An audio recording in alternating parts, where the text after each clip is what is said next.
വീടിന്റെ ഓരോ ദിക്കുകളും ഓരോ സൗഭാഗ്യങ്ങളാണ്. എവിടെ ടോയ്ലറ്റ് വരുന്നോ ആ ദിക്കിന്റെ സൗഭാഗ്യം വീട്ടിൽ നഷ്ടപ്പെട്ടു പോകും. ഈസ്റ്റിൽ ഒരു ടോയ്ലറ്റ് വന്നു കഴിഞ്ഞാൽ അതിന് പരിഹാരമായിട്ട് ആ ടോയ്ലറ്റിന്റെ ഉള്ളിൽ ഫുൾ ടൈം ഒരു റെഡ് ലൈറ്റ് ഓൺ ചെയ്തിടണം. തെക്കിൽ ഒരു ടോയ്ലറ്റ് വന്നു കഴിഞ്ഞാൽ ആ ടോയ്ലറ്റിനകത്ത് ഒരു കരിങ്കല്ല് അഥവാ ഒരു പാറക്കല്ല് ഉപയോഗിച്ചുകൊണ്ട് ആ ദോഷം നമുക്ക് പരിഹരിക്കാമെന്ന് ഫെങ്ഷുയിൽ പറയുന്നുണ്ട്. ഒരു വീടിനെ സംബന്ധിച്ചിടത്തോളം ഒരു വീടിന്റെ വില്ലൻ എന്ന് പറയുന്നത് ആ വീട്ടിലെ ടോയ്ലറ്റുകളാണ്. വീടിന്റെ ഓരോ ദിക്കുകളും ഓരോ സൗഭാഗ്യങ്ങളാണ്. എവിടെ ടോയ്ലറ്റ് വരുന്നോ ആ ദിക്കിന്റെ സൗഭാഗ്യം വീട്ടിൽ നഷ്ടപ്പെട്ടു പോകും. ഈ ടോയ്ലറ്റ് ഒരു പ്രധാന വിഷയമായി പലർക്കും മനസ്സിലായിട്ടുണ്ട്. പലരും എന്ത് ചെയ്യണമെന്നറിയാതെ വിഷമിച്ച് നിൽക്കുന്ന ഒരു സമയമാണ്. കാരണം എന്ന് പറഞ്ഞു കഴിഞ്ഞാൽ ഇന്ന് ഒരു 2 ലക്ഷം രൂപയ്ക്ക് മുകളിലാവുമെന്ന് തോന്നുന്നു ഒരു ടോയ്ലറ്റ് പണിയുമ്പോൾ. അപ്പോഴത്തേക്ക് പറഞ്ഞു കഴിഞ്ഞാൽ അപ്പോൾ അങ്ങനെ ഒരു ടോയ്ലറ്റ് നമ്മൾ വെച്ചുപോയി ഇനി എന്ത് ചെയ്യും എന്നുള്ള രീതിയിൽ നിൽക്കുന്ന ആൾക്കാരും ഉണ്ട്.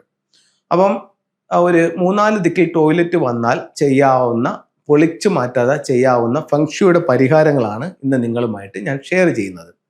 ഒന്ന്, ഈസ്റ്റിൽ ഒരു ടോയ്ലറ്റ് വന്നു. ഈസ്റ്റിൽ ഒരു ടോയ്ലറ്റ് വന്നു കഴിഞ്ഞാൽ അതിന് പരിഹാരമായിട്ട് ആ ടോയ്ലറ്റിൻ്റെ ഉള്ളിൽ ഫുൾ ടൈം ഒരു റെഡ് ലൈറ്റ് ഓൺ ചെയ്തിടണം. അപ്പോൾ അത് എന്തുകൊണ്ട് അങ്ങനെ ചെയ്യണമെന്ന് ചോദിച്ചു കഴിഞ്ഞാൽ ഇതൊരു എലമെന്റ് ബേസ് ചെയ്തിട്ടുള്ള റെമഡിയാണ്. ഏത് ദിക്കിലാണോ ടോയ്ലറ്റ് വന്നിരിക്കുന്നത് ആ എലമെന്റിനെ നോക്കിക്കൊണ്ട് അതിൻ്റെ ബാലൻസിങ് ആണ് ഈ ചെയ്യുന്നത്. അപ്പം കിഴക്ക് ദിക്കിന്റെ ടോയ്ലറ്റും അതിന്റെ പരിഹാരവും പറഞ്ഞു. അടുത്ത ദിക്ക് തെക്കാണ്. തെക്കിൽ ഒരു ടോയ്ലറ്റ് വന്നു കഴിഞ്ഞാൽ ആ ടോയ്ലറ്റിനകത്ത് ഒരു കരിങ്കല്ല് അഥവാ ഒരു പാറക്കല്ല് ഉപയോഗിച്ചുകൊണ്ട് ആ ദോഷം നമുക്ക് പരിഹരിക്കാമെന്ന് ഫെങ്ഷുയിൽ പറയുന്നുണ്ട്.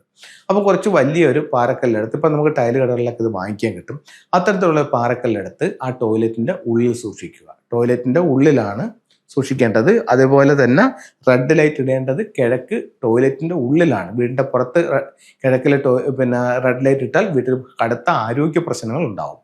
അടുത്തത് പടിഞ്ഞാറ്. പടിഞ്ഞാറിൽ നിങ്ങൾക്ക് ഒരു ടോയ്ലറ്റ് വന്നിട്ടുണ്ടെങ്കിൽ അതിന് റെമഡി ആയിട്ട് ഒരു ബ്ലൂ ബക്കറ്റിനകത്ത് 20 ലിറ്റർ വെള്ളം ആ ബാത്റൂമിനകത്ത് സൂക്ഷിക്കണം.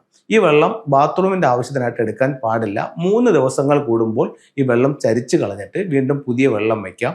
ഈ വെള്ളം തുറന്നു വെക്കണം. ഇനി നമുക്ക് അടുത്ത ഡയറക്ഷൻ നോർത്താണ്. അപ്പൊ 4 ദിക്കുകളാവും. നോർത്തിൽ ഒരു ടോയ്ലറ്റ് വന്നു കഴിഞ്ഞാൽ എന്താണ് പരിഹാരം എന്ന് ചോദിച്ചു കഴിഞ്ഞാൽ അതിനകത്ത് നമുക്കൊരു പ്ലാന്റ് വെക്കാം. പ്ലാന്റ് എന്ന് പറയുമ്പോൾ നമുക്ക് ഫെങ്ഷുയിൽ വെൽത്ത് റിലേറ്റഡ് ആയിട്ടുള്ള കുറച്ച് പ്ലാന്റുകൾ ഉപയോഗിക്കുന്നുണ്ട്. ഒന്ന് ലക്കി ബാമ്പു, ഒന്ന് മണി പ്ലാന്റ്, ഒന്ന് സ്നേക്ക് പ്ലാന്റ്. ഇതൊക്കെ വെൽത്തുമായിട്ട് ബന്ധപ്പെട്ടിട്ട് ചെയ്യുന്ന ഇതാണ് ഗ്രീൻ ജേഡ്. അപ്പോൾ ഇത്തരത്തിലുള്ള പ്ലാന്റുകൾ വെക്കാൻ പാടില്ല. അതിന് പകരം മറ്റേതെങ്കിലും പ്ലാന്റുകൾ അതിനകത്ത് വെക്കുന്നതും ഈ ഒരു ദോഷത്തിന് പരിഹാരമായി നമുക്ക് ഉപയോഗിക്കാവുന്നതാണ്. അപ്പോൾ 4 ദിക്കുകളിൽ കാര്യം പറഞ്ഞു. ഇനി ഒരു ടിപ്സും കൂടെ പറഞ്ഞു തരാം. ഇതിൽ പണി ചെയ്യുന്നതിന് മുമ്പാണ്, പണി നടന്നുകൊണ്ടിരിക്കുന്ന വീട്ടുകാരാണെന്നുണ്ടെങ്കിൽ ചില കളറുകൾ ഉപയോഗിച്ചുകൊണ്ട് ഈ ദോഷത്തിന് പരിഹാരം ചെയ്യാം. ഇപ്പോൾ ഉദാഹരണത്തിന് ആ റൂമിനകത്ത് ഉപയോഗിക്കുന്ന പെയിന്റോ അല്ലെങ്കിൽ ആ ടോയ്ലറ്റിനകത്ത് ഉപയോഗിക്കുന്ന പെയിന്റോ ടൈലുകളോ ഈ പറഞ്ഞ നിറം ഉപയോഗിക്കാം. ഈസ്റ്റിലാണെന്നുണ്ടെങ്കിൽ റെഡ് ഉപയോഗിക്കാം. സൗത്തിലാണെന്നുണ്ടെങ്കിൽ യെല്ലോയോ ബ്രൗണോ ഉപയോഗിക്കാം. വെസ്റ്റിലാണെന്നുണ്ടെങ്കിൽ ബ്ലൂ ഉപയോഗിക്കാം. അത് കഴിഞ്ഞിട്ട് നോർത്തിലാണെന്നുണ്ടെങ്കിൽ ഗ്രീൻ കളർ ടൈലുകൾ ഉപയോഗിച്ചുകൊണ്ടും ഇതിന് പരിഹാരം ചെയ്യാം. ഇനി ഫെങ്ഷുയുടെ ചില ടൂളുകൾ നമുക്ക് നോക്കാം. പേരും പ്രസിദ്ധിയും വിജയവും ഉണ്ടാവാനായിട്ട് നമുക്ക് സൗത്തിൽ ഒരു വിക്ടറി ഹോഴ്സ് വയ്ക്കാം. അതുപോലെ തന്നെ നമുക്ക് ആരോഗ്യം മെച്ചപ്പെടാനായിട്ട് ഈസ്റ്റിൽ നമുക്ക് നാച്ചുറൽ ആയിട്ടുള്ള കലാബാഷ് അഥവാ ഉലു ഹാങ് ചെയ്യാം. ഇനി വെസ്റ്റിൽ നമുക്ക് ഉപയോഗിക്കാവുന്ന ഒരു ടൂൾ എന്ന് പറയുന്നത് ചിൽഡ്രൻസ് ബുദ്ധയാണ്. അത് പടിഞ്ഞാറ് വശത്ത് നമുക്ക് ഉപയോഗിക്കാം. അത് കഴിഞ്ഞിട്ട് നോർത്തിൽ നമുക്ക് ഉപയോഗിക്കാവുന്ന ഒരു ടൂൾ എന്ന് പറയുന്നത് അരോന മത്സ്യമാണ്. ഇത് പടിഞ്ഞാറ് വശത്ത് ഉപയോഗിക്കാം. അപ്പം ഈ 4 ദിക്കുകളിൽ ടോയ്ലറ്റ് ഉള്ളവർക്ക് യഥാക്രമം ഈ 4 ടൂളുകൾ നമുക്ക് ഉപയോഗിക്കാം.